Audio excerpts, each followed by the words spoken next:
Before America ever knew their names, two immigrant boys walked out of the slums and carved their way into history with blood-stained hands. One would become the architect of the modern Mafia. The other, a serpent so ruthless even killers whispered his name with fear. Together they built an empire that ruled the shadows, and together they would die haunted by the very power they created. This is the true story of kings, not the ones crowned in gold, but the ones crowned in crime, and the brutal fall that proved no empire, no matter how feared, lives forever. The ship that carried Salvatore Lucania across the Atlantic was less a vessel and more a floating coffin, packed with families who prayed the ocean wouldn't swallow them before America did. He was barely a child when he stepped onto Ellis Island in 1907, clutching his mother's hand as if the sea might still drag him back. Behind him, the only life he knew, Sicily's cracked earth, sulfur dust, and a father whose temper hit harder than the sun. Ahead of him, a city that smelled of smoke, sweat, and other people's misfortunes. New York did not welcome the Lucania family. It devoured them. The Lower East Side in those years was a beast of brick and rot. The tenements rose like cages stacked on top of one another, packed so tight that the walls sweated in the summer and froze in the winter. Rats ran the hallways more confidently than the tenants, for families shared a single bathroom, if one existed at all. And the streets, those were the true battlegrounds. Garbage piled knee-high. Men yelled in 20 languages. Mothers cried into their aprons. Children coughed from sickness you could smell long before you heard it. This is where the boy who would become lucky learned the first truth of America. No one is coming to save you. A few neighborhoods away, another boy stepped into the same hell. His name was Vito Genovese, frail in size but already carrying a storm inside him. Naples had given him poverty. America gave him hunger. The kind that burned. The kind that made you stare at the rich and feel your fists clench long before you understood why. Vito arrived years after Luciano, but the city hadn't changed. It only grew meaner. Both boys, unknown to each other, yet walking the same filthy blocks, breathed in the same air of desperation, an air that transformed immigrants into fighters, thieves, or corpses. In these streets, the second option was often the only one that survived. During the day, children played stickball in alleys slick with coal dust. At night, they learned to sleep through the sound of breaking bottles, police whistles, and the occasional scream. Disease moved from building to building like a collector visiting debtors. Tuberculosis, cholera, influenza, none cared that you were young. None cared that you had dreams. The tenements stripped boys of their childhood as efficiently as any prison. Luciano tried to be good at first. His father insisted. Antonio Lucania worked long hours in the sulfur pits back in Sicily and expected obedience from his son in New York. But America didn't care about old country discipline. Salvatore was mocked for his accent, pushed around for his clothes, and laughed at for the name Sally that American kids shortened him to. The humiliation was quiet at first, until it wasn't. He discovered that the world respected only those who pushed back harder. So he formed a gang. Not a grand criminal empire, not yet, but a handful of skinny boys who shook down other children for pennies. Protection money, they called it, though nobody believed protection had anything to do with it. When a small Jewish boy refused to pay him the usual nickel, Luciano braced himself for a fight. But instead of fear, the boy gave him something else: defiance. That boy was Meyer Lansky, and that moment would change both their lives. Luciano didn't beat him, he respected him. Because in a place built on intimidation, courage was the rarest currency. But courage alone didn't feed a family. Young Luciano quickly learned that strength wasn't about muscle, it was about will, about getting up even when you felt the world trying to grind you down. He watched his father come home tired and beaten by life, watched men like him crumble under the weight of poverty, and swore he'd never live and die that way. He wasn't going to be a crumb, as he put it. If the world demanded a villain to survive, he'd be one. Genovese, meanwhile, learned similar lessons, but absorbed them differently. Where Luciano adapted, Vito hardened. His anger didn't boil. It chilled. He saw kindness as weakness, mercy as a liability, and rules as something designed to chain men like him to the bottom. If the streets taught Luciano to build alliances, they taught Genovese to dominate them. By 14, both boys had abandoned school completely. Books wouldn't save them. The streets might. Luciano found work in a hat factory during the day, trying to balance honesty and opportunity, but the nights belonged to crime. Petty theft, gambling, shakedowns, acts that seemed small but seeded something larger in him. A talent for organization. A natural charisma. A vision for something far beyond the brick graves they lived in. Genovese, younger but no less determined, drifted into darker circles even faster. He watched older boys carry guns, watched the fear they could command with a single gesture, and he wanted that power. He didn't want to be the immigrant kid, the outsider, the nobody. He wanted control. Two boys, two paths, one destiny. Neither knew the other yet. Neither understood that their names would one day echo through history. Neither imagined they would reshape an entire nation's underworld. But the tenements knew. The streets knew. The city itself, with all its grime and cruelty, could feel what was stirring inside them. In these cramped hallways and dark alleys, their stories started to take shape.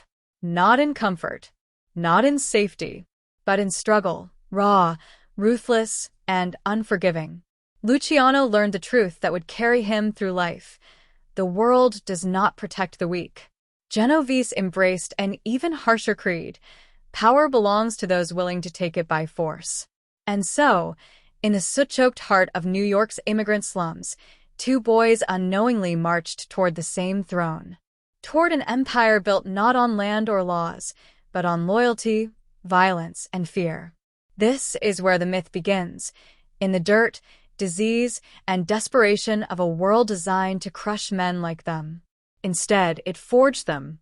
Two immigrant boys walked into hell, and hell learned to fear their names. Welcome, my beautiful family and friends, to my YouTube channel. Please click on subscribe, like, comment, and share this video. Thank you specially for sticking around to this very moment. Now back to the story. Prohibition didn't arrive quietly. It hit America like a thunderclap, loud, shocking, and instantly destructive. The moment the 18th Amendment made alcohol illegal in 1920, the streets of New York transformed overnight. Bars shuttered. Liquor vanished. Respectable citizens pretended to go dry while secretly begging for the next drink. And in that chaos, opportunities sprouted like weeds in broken pavement. To most of America, Prohibition was a moral crusade. To the boys who had grown up in the tenements, boys like Lucky Luciano, Vito Genovese, Frank Costello, Meyer Lansky, and Benny Bugsy Siegel, it was the greatest business opportunity they would ever see. A world where every bottle was worth its weight in gold. A world where law enforcement was overwhelmed, politicians were corruptible, and men with ambition could build empires out of shadows. A world designed for criminals. The young men who had once scraped by on petty theft now found themselves at the center of a booming, illicit economy. They watched as the wealthy and the desperate alike scrambled for booze, handing over fortunes to anyone brave or foolish enough to supply it. Luciano was the first to understand what Prohibition truly meant. It wasn't about liquor.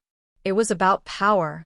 Bootlegging required networks, alliances, transportation routes, bribes, muscle, brains, and luck. Lucky had all of them.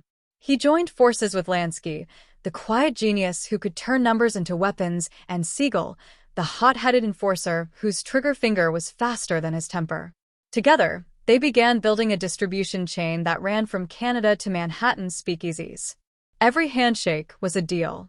Every deal was a risk. Every risk brought them closer to the top. Meanwhile, Costello worked the political angles, slipping money into pockets, making problems disappear, ensuring the law stayed blind at the right moments. And Genovese? He brought the firepower. Where Luciano saw strategy, Genovese saw opportunity for violence. He thrived in the bloodshed that Prohibition unleashed, a chaos where anyone might become a corpse for standing in the wrong place or refusing the wrong offer. Bootlegging wasn't just business, it was war. A war fought in alleys, warehouses, and backrooms thick with cigarette smoke and whispered threats. Rival gangs hijacked trucks, Corrupt cops demanded cuts. Informants sold names for a few dollars more than their loyalty was worth. And everywhere, bodies dropped. The first time Luciano saw one of their own shot dead over a shipment, he didn't flinch. Not because he was heartless, but because he understood the rules now. Prohibition had rewritten the American dream. Success came at gunpoint. Wealth came in barrels and crates soaked in the sweat, and sometimes the blood, of the men hauling them. The city that had once tried to starve them was now feeding them, fattening them on crime. Night after night, trucks rumbled through New York streets, carrying whiskey hidden beneath crates of fruit. Deals were struck in dimly lit bars that looked closed but never really were. Policemen walked past illegal clubs without so much as a glance, their silence bought and paid for with envelopes stuffed full of cash. The boys who had once fought for nickels now handled thousands at a time. And the violence kept pace with the profits. Every crate of liquor brought a new threat, a rival crew, a double cross, an ambush, a raid. Bootlegging was a balancing act on the edge of a knife, and every misstep meant death. Luciano grew cautious but bold. He learned to trust Lansky's mind, Costello's diplomacy, and Siegel's brutality in equal measure. Together, they moved through the city not as petty criminals, but as architects of an underground economy more powerful than anything the city had ever seen. And then came Genovese, always demanding more control, more territory, more fear. He pushed the boundaries of their operations, eager to prove himself indispensable. His men broke skulls, burned warehouses, and left messages written in blood. Where Luciano built bridges, Genovese burned them. Where Luciano negotiated, Genovese threatened. Where Luciano wanted an empire, Genovese wanted domination. But the combination worked. Violence kept rivals at bay. Strategy kept the money flowing. Together, they carved their names into the city's underworld. Bootleg liquor poured like rivers beneath the surface of New York, and every drop carried their fingerprints. They supplied the clubs where jazz music pulsed like a heartbeat. They stocked the bars where wealthy businessmen pretended to be innocent. They fueled the nightlife of an America pretending to be sober. Money gushed in faster than they could stack it. With every sunrise, they woke richer. With every sunset, they went to sleep more hunted. Because the truth was simple. The money grew. The risks grew. But the body count grew fastest. The newspapers loved the chaos. Splashes of headlines describing shootouts, explosions, and mysterious disappearances. But they didn't know the real story. They didn't see the long nights Luciano spent calculating how to stay 3 steps ahead. They didn't hear the arguments between Costello and Genovese about whether diplomacy or force would keep them alive. They didn't witness Lansky quietly working out the probability of assassination attempts or Siegel loading bullets with a grin. The boys from the slums were no longer boys. They had become something far more dangerous. Prohibition had turned hungry immigrants into masterminds or monsters, depending on who you asked. It had turned street punks into businessmen. It had turned gangsters into kings. But even kings in the underworld bled. Luciano learned this firsthand when he was kidnapped, beaten, stabbed, and left for dead by rivals who resented his climb. He survived, barely, and his drooping eye became a permanent reminder. In the world of bootlegging, survival wasn't a right. It was a privilege earned through fear, cunning, and the kind of brutality most men couldn't stomach. Every man in this circle would face similar trials. Ambushes. Betrayals. Nights when every shadow looked like a gunman. Yet the empire grew. Because Prohibition had created a monster. One built from smuggled liquor, broken laws, spilled blood, and unstoppable ambition. And at its heart stood the same boys who once scurried through tenement hallways with empty stomachs and clenched fists. They were no longer victims of the city. They were the men who controlled it. But control was fragile. And in the underworld, power always came with a price. The boys from the slums were becoming kings. But even kings learned quickly that in a world built on bootlegging, a crown was just another target on your head. The Castellammarese War did not begin with a bang. It began with whispers, quiet, poisonous, and deadly. A feud between old-world Sicilian bosses that crawled across the ocean and sank its fangs into New York. By the time the city understood what was happening, the streets were already drowning in blood. Two titans stood at the center of the storm: Joe, the boss, Masuria, and Salvatore Maranzano. Both Sicilian, both ruthless, both determined to rule America's underworld. But they belonged to another era, an era of superstition, rigid hierarchy, and blind loyalty to the old country. And caught between them was a new generation of mobsters who no longer believed in the shackles of tradition. Men like Lucky Luciano. He had risen under Masuria's wing, treated like a favored son, but he had also seen beyond Masuria's limits. The old boss ran his operations like a medieval fiefdom, demanding tribute, enforcing ancient customs, and choking every opportunity with paranoia. Under his rule, progress was a threat, innovation a sin, partnerships with outsiders unthinkable. Luciano, Lansky, Siegel, Costello, this new wave of gangsters understood America better than Masuria ever could. They wanted something bigger than tribal wars. Something modern. Something organized. And they believed Masuria was leading them to ruin. Maranzano, meanwhile, represented the opposite extreme. Cold, disciplined, ambitious enough to carve his name into history with corpses, if necessary. He promised order, structure, and a crushing victory over Masuria's faction. But his vision came with its own chains: absolute obedience, unquestioned loyalty, and a return to a rigid hierarchy straight out of Caesar's Rome. To Luciano, Masuria and Maranzano were not rivals. They were relics. Two dinosaurs fighting in the tar pit, too blind to realize they were sinking. And yet, he was trapped between them. The war escalated quickly. Drive-by shootings lit up corners that once belonged to kids playing stickball. Bodies appeared in alleys, floating in rivers, slumped behind steering wheels. Gunfire echoed through tenements, so often that mothers learned to judge the distance by ear. Every morning brought a new headline. Every night brought new widows. In this chaos, alliances flipped like tossed coins. Men pledged loyalty at noon and returned in a body bag by dusk. Trust became a luxury only fools could afford. Betrayal wasn't just common, it was expected. Anyone could be a spy. Anyone could be the next to die. Luciano understood that the war was not about honor. It was about survival. And survival, in this city, required evolution. He made his decision quietly, the way all deadly decisions are made. To save the future, the past had to die. The first sacrifice was Joe Masuria. It happened on a spring afternoon inside a Coney Island restaurant. Masuria sat playing cards, convinced that Luciano was stepping out only to take a phone call. Instead, Luciano stepped outside to breathe in the salty air, knowing, in only a few seconds, the world behind him would explode. And it did. Gunmen burst into the restaurant. Bullets tore through the air like vengeful ghosts. Masuria didn't stand a chance. By the time Luciano returned, the deed was done. The old boss lay twisted on the floor, cards scattered like the last failed hand of his life. It was betrayal, but it was also liberation. With Masuria gone, Maranzano rose quickly, proclaiming himself Capo di Tutti Capi, the boss of all bosses. He summoned mob leaders across New York to announce a new order, one built on discipline and hierarchy. His hierarchy. At first, Luciano played along. He smiled. He nodded. He pretended to admire Maranzano's Roman fantasies of command. But he saw the truth. Maranzano didn't want peace. He wanted absolute power. And he wanted Luciano dead.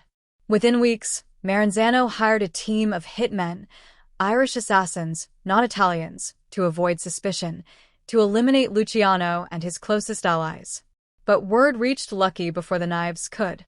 It always did. His survival depended on hearing whispers long before they became screams.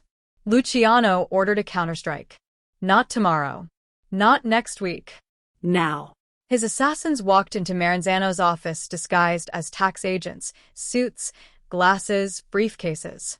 The perfect camouflage. Maranzano welcomed them with suspicion, but not enough. Not fast enough.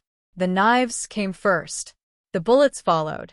And the last old world boss of the war met an end as violent as the world he tried to control. With Masuria and Maranzano gone, a silence settled over New York. Not peace, just a momentary pause, the breath drawn before the next great shift. The underworld had been decapitated. But the vacuum didn't remain empty for long. Luciano stepped into it. And what he created changed the Mafia forever. No more tribal wars. No more blind loyalty to Sicily. No more leaders who ruled by superstition and fear. Luciano built the Commission, a governing body to settle disputes, manage territory, and prevent wars like the one he had just survived. He reorganized New York into 5 families, each with its own boss, underboss, consigliere, captains, and crews. A structure that ran like a corporation. A structure designed for profit, not chaos. This was no longer a street gang. It was an empire. An empire with rules. An empire with order. An empire with a future. And at its center stood the man who had survived both sides of a war that should have crushed him. Lucky Luciano. He was no longer the immigrant boy from the tenements.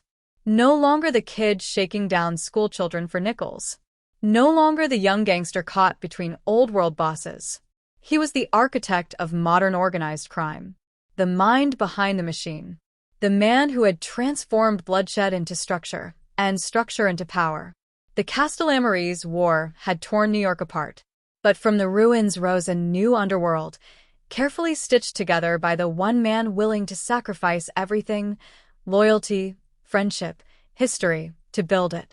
For the first time, the Mafia was not a feuding collection of clans. It was a unified force, a business, an institution.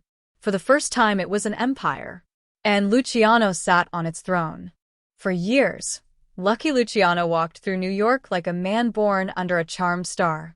He had survived kidnappings, assassination attempts, betrayals, and a mob war that swallowed entire families whole. He had outsmarted bosses older, meaner, and more connected than he was. He had built an empire out of chaos, a machine so efficient that money seemed to flow through the city's veins directly into his pockets. He was the king of the underworld. Untouchable, unshakable, unchallenged. And then came the man who didn't care about legends. Thomas E. Dewey. A prosecutor with a jaw carved from stone and a reputation for hunting criminals with the zeal of a man who believed he was chosen for the task. Dewey didn't want bribes, didn't want favors, didn't want to share the city with Luciano or anyone else. He wanted justice, or at least his version of it. And he was determined to take down the most powerful gangster in America. If Luciano was the king, Dewey was the crusader. And crusaders did not rest until the crown was broken. The war between them didn't begin with bullets. It began with subpoenas, raids, surveillance. Whispers turned into warrants. One by one, Luciano's brothels, gambling dens, and business fronts were stormed by police battering rams. In the fog of sirens and flashing lights, the empire Luciano had built started to look vulnerable. But even then, Lucky didn't panic. He assumed Dewey was just another ambitious prosecutor looking for headlines. A problem to be bribed away, or threatened, or ignored. He miscalculated. Dewey wasn't hunting headlines. He was hunting Luciano. And he was relentless. Witnesses appeared from nowhere. Some were bribed. Some were coerced. Some were terrified. All told stories that painted Luciano as the mastermind behind a massive prostitution ring stretching across the city. Stories that Luciano insisted were lies. Stories that Dewey insisted were gospel. It didn't matter which version was true. What mattered was which version the jury believed. The courtroom became a battlefield. Lawyers parried arguments like swords. Reporters crowded the benches, eager to witness history. Luciano sat at the defense table, calm as a man waiting for a train, not a verdict that could tear his life apart. Dewey attacked him with everything he had. His voice rang across the room like a hammer striking steel. This man is the reason our city rots. This man profits from corruption. This man is a parasite hiding behind charm and connections. This man must fall. And fall he did. The verdict hit like a gunshot. Guilty. The sentence came like a death blow. 30 to 50 years. It didn't matter that Luciano denied the charges. It didn't matter that he claimed the evidence was fabricated, the witnesses coached.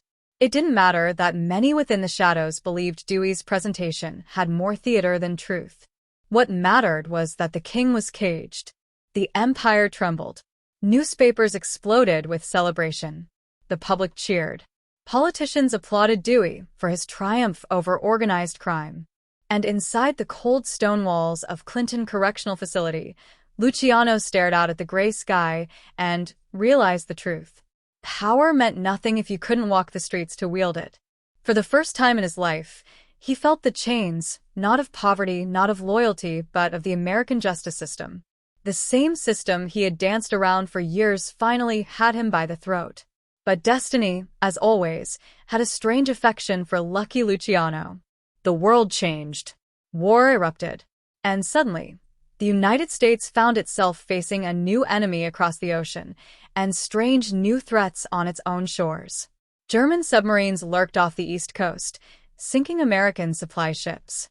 Saboteurs were rumored to be infiltrating ports. Fear crept through the docks like mist. And in their desperation, government officials asked themselves a question that would have been unthinkable only a few years earlier. Who controls the docks better than the Mafia? Who can secure Sicily better than the men who once ruled its villages? Only one answer emerged: lucky Luciano. The king who had been caged was now the key to national security. Thus began Operation Underworld, a secret alliance between the U.S. government and the very criminal empire it had sworn to destroy. Officials visited Luciano in prison, speaking in hushed tones about sabotage, spies, and the necessity of unconventional solutions. Luciano didn't trust them. They didn't trust Luciano. But trust wasn't required. Mutual benefit was enough. Using intermediaries, Luciano reached into the underworld from behind bars. Dockworkers were mobilized. Sabotage threats mysteriously disappeared. Sicilian contacts provided maps and intelligence for the Allied invasion of Italy. The government got what it wanted, and Luciano got what he needed: leverage.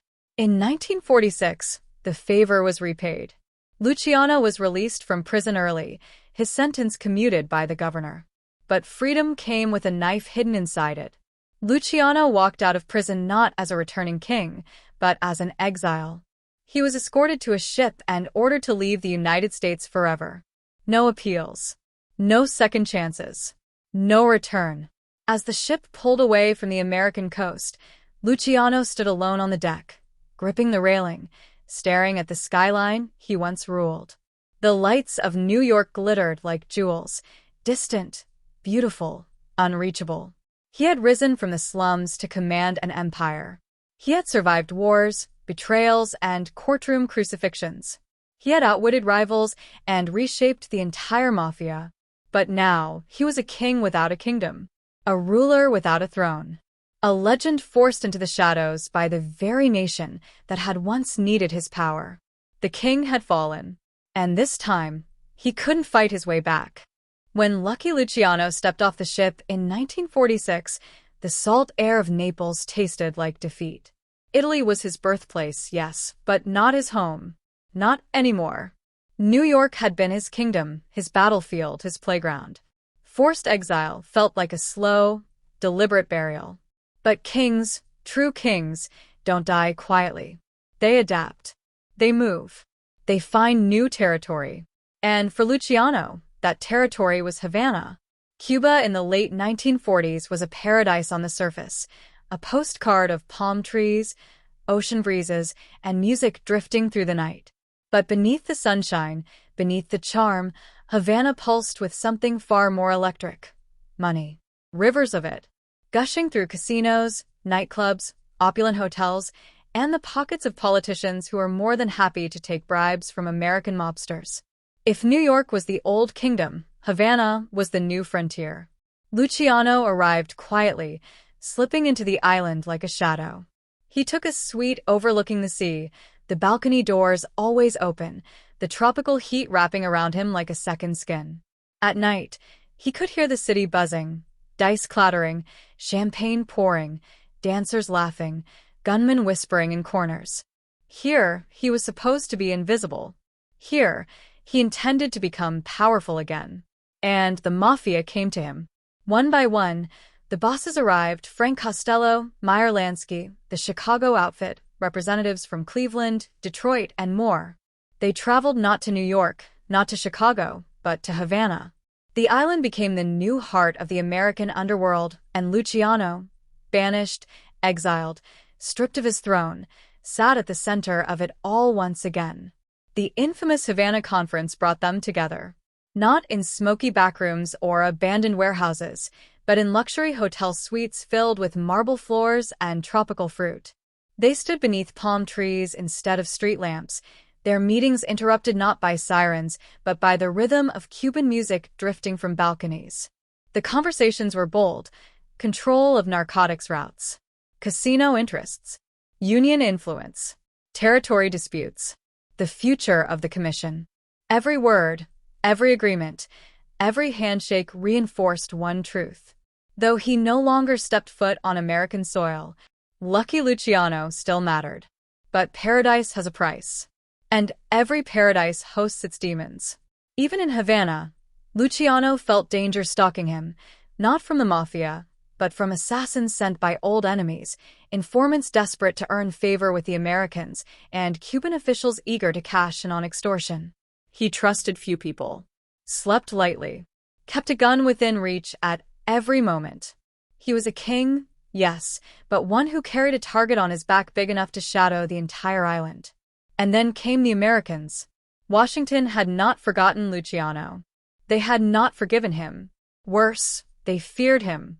The idea of the most influential mobster in the world rebuilding his empire from a sunny Caribbean safe haven sent shockwaves through the U.S. government. Pressure mounted.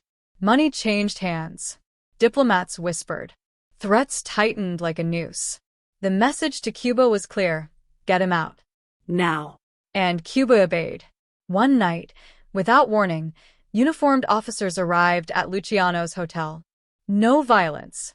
No spectacle. Just cold, bureaucratic efficiency. They handed him a deportation notice and escorted him to a harbor under the cover of darkness. As the boat carried him away, Luciano stared at Havana's shimmering shoreline, casinos glowing, music playing, life continuing without him. A city that had once felt like rebirth now slipped from his grasp like a dream, evaporating with the dawn. He had tried to rise again. He had almost succeeded. But America's reach was longer than he had imagined. Once more, the king was uprooted. This time, there was no new kingdom waiting. Only Italy.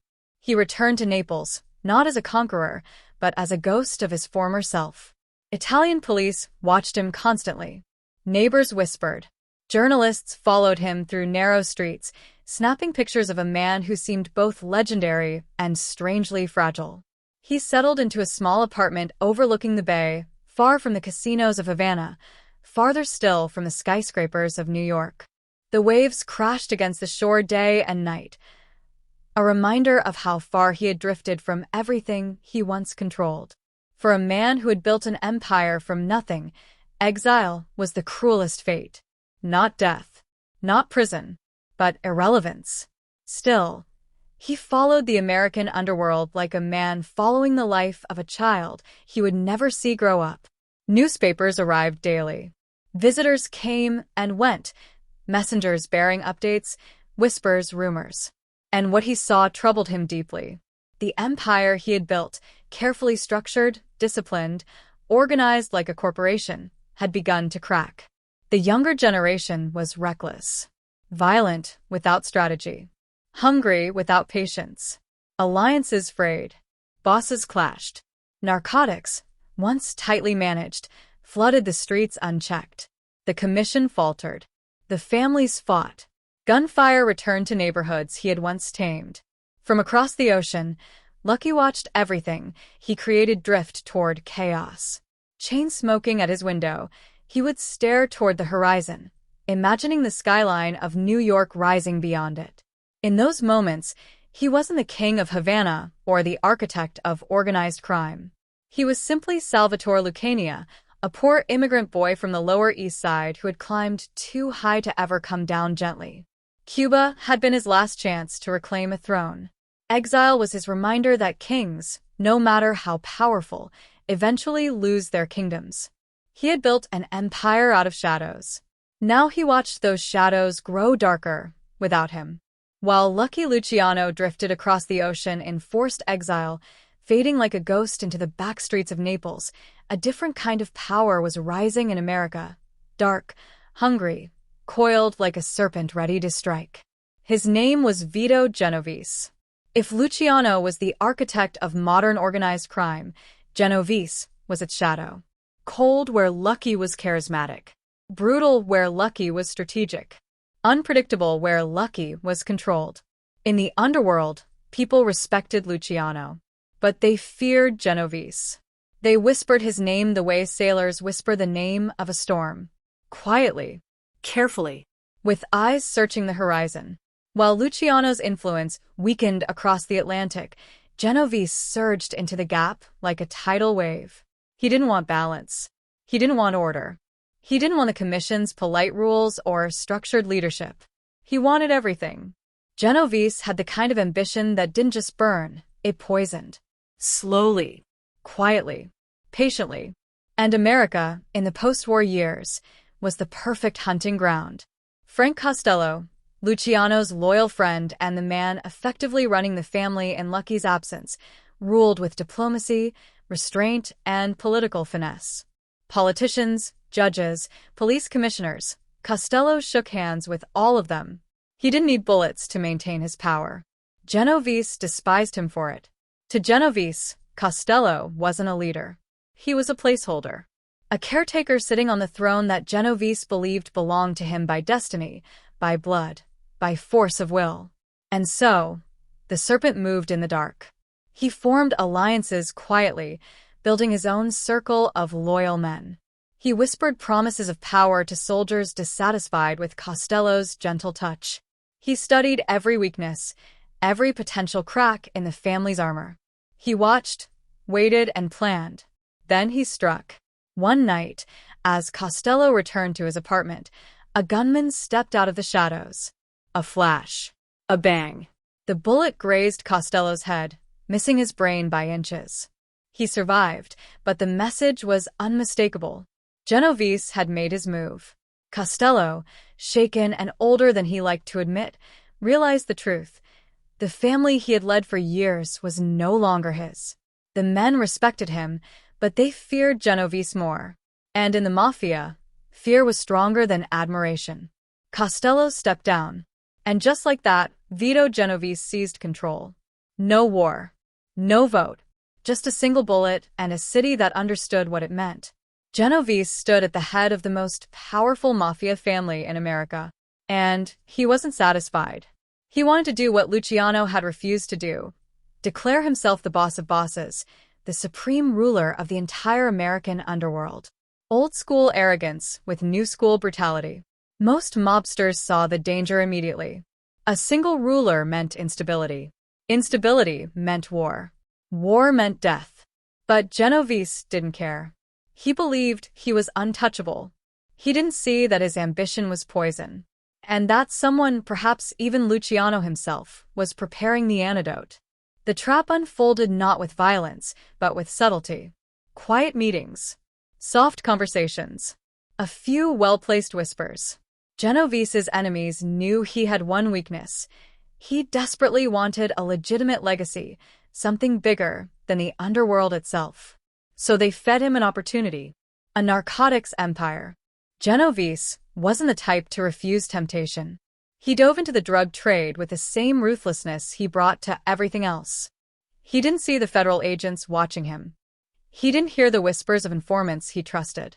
He didn't realize he was walking into a cage built specifically for him. It was a setup, the kind of elegant trap only men like Lansky, Costello, and maybe even Luciano could design. A trap with no fingerprints. No loose ends. Just inevitability. The arrest came in 1958. Agents stormed his life. He roared in rage, insisting it was all lies, that he had been framed, betrayed by jealous rivals. Maybe he was right. Maybe he wasn't. But the judge didn't care. The sentence dropped like a hammer. 15 years in federal prison. And suddenly, the serpent found itself behind cold steel bars. Genovese pretended he still ruled from prison. He sent messages, issued threats, ordered hits. But the empire he had fought so viciously to build began to rot from within. His soldiers turned against each other. Capos went rogue. Territories slipped away. Alliances crumbled. The man who wanted to rule everything was losing everything. Prison didn't change him. It drained him. A slow erosion of power. A slow poisoning of influence. A slow realization that the world was moving on without him. By the early 1960s, Genovese was a king in name only, a king chained to a prison bunk, pacing a tiny cell, dreaming of power he would never touch again. He grew older, weaker, more furious. But the Mafia doesn't reward fury. It rewards survival. And Genovese, for all his brutality, had survived the wrong battles. He died behind bars in 1969, his heart finally surrendering after years of bitterness and rage. There was no grand funeral, no citywide mourning, no underworld tributes, just a quiet burial and a handful of men who came not out of respect, but out of obligation. His empire didn't outlive him. It crumbled before he did. A kingdom built on fear rarely outlasts the king. Vito Genovese, the serpent who rose in the dark, the man even mobsters feared, the dreamer who wanted to rule everything, left the world the same way he entered it. Alone, dangerous, and ultimately defeated by his own ambition. Time is the one enemy even kings cannot defeat.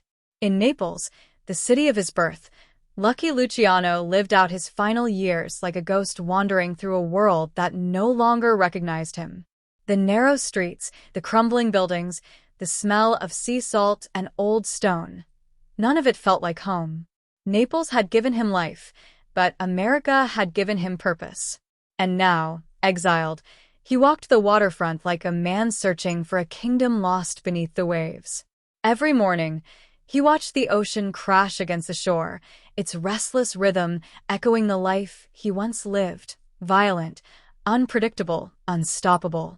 But those days were gone. Now he stood silently, hands clasped behind his back, a legend trapped inside a fragile man's body.